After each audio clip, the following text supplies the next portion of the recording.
Michel Lelotte, bonjour. Bonjour. Bonjour, voilà, après quelques semaines d'absence médiatique de votre part, vous êtes de retour face à la caméra.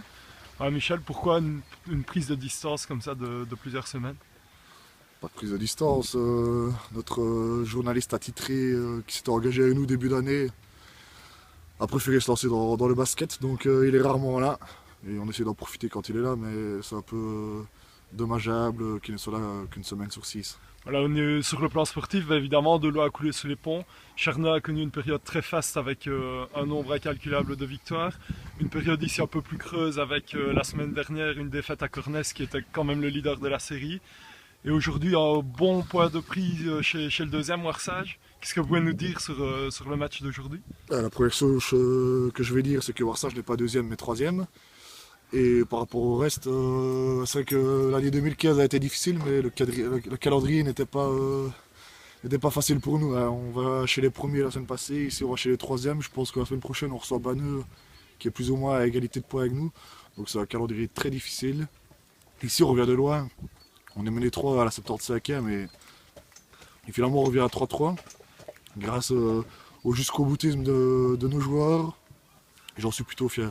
On sait qu'il y a pas mal de problèmes internes au sein du groupe, notamment le fait que plus personne, pour ainsi dire, plus personne ne veut s'entraîner.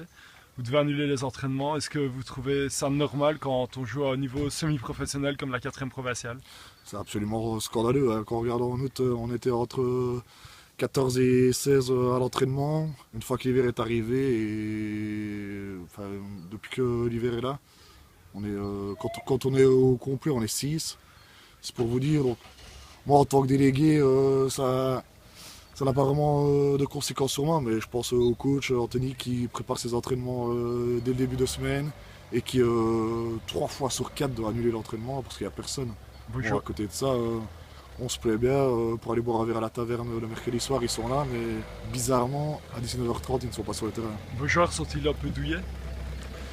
Je crois que c'est douillet. Je pense qu'il y a plusieurs joueurs qui sont dans une zone de confort pour le moment, qui savent que de toute manière ils commenceront. Ici, M. Gelenzer a changé tous ses plans, a commencé par Jan Vassen, qui malgré un bon petit niveau a une attitude déplorable au niveau des entraînements depuis plusieurs semaines. Aujourd'hui, Anto, pour la première fois de la saison, a décidé de le mettre sur le banc. Comment a-t-il Jan a réagi de la meilleure des façons en mettant un but de derrière les fagots. Et voilà, je pense que tout le monde y gagne au final. À titre individuel, voilà, maintenant que ça fait presque un an que vous êtes délégué, vous avez fait quelques petites erreurs au début, ce qui est normal pour un débutant. Est-ce qu'aujourd'hui vous êtes un meilleur délégué qu'en début de saison? On s'améliore comme les joueurs, on s'améliore de semaine en semaine. Pour le moment, je suis plutôt irréprochable à ce niveau-là. Toujours le premier là, surtout le dernier à partir malheureusement. Et les feuilles de match sont faites, les boissons sont là à la mi-temps, les vestiaires sont fermés. Ça se passe très bien. Sur quel plan avez-vous fait le plus de progrès en tant que délégué? Particulièrement au niveau des feuilles de match où j'avais beaucoup de mal au début parce que j'ai un peu de mal à écrire, mais maintenant ça va beaucoup mieux. Et je pense que tout le groupe est fier de moi à ce niveau-là. Votre engagement est total, vous promettez notamment des tournées si on garde le 0 derrière, si telle personne marque de la tête, sous réserve de plusieurs conditions.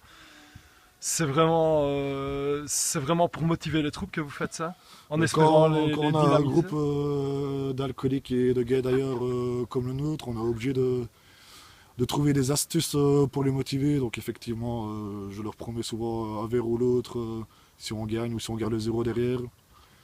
On marque jamais de la tête et aujourd'hui j'avais dit si on met un but de la tête, je mets un verre. Et pour la première fois de la saison, on marque de la tête. Je pense que c'est pas le hasard. Pour la suite et la fin de saison, est-ce que vous pensez toujours au tour final?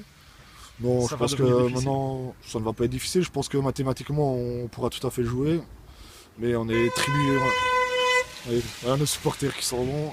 On est tributaire de la P3, donc s'ils ne sont pas champions, ils ne seront pas, hein. Pour le moment, ils sont plutôt lamentables.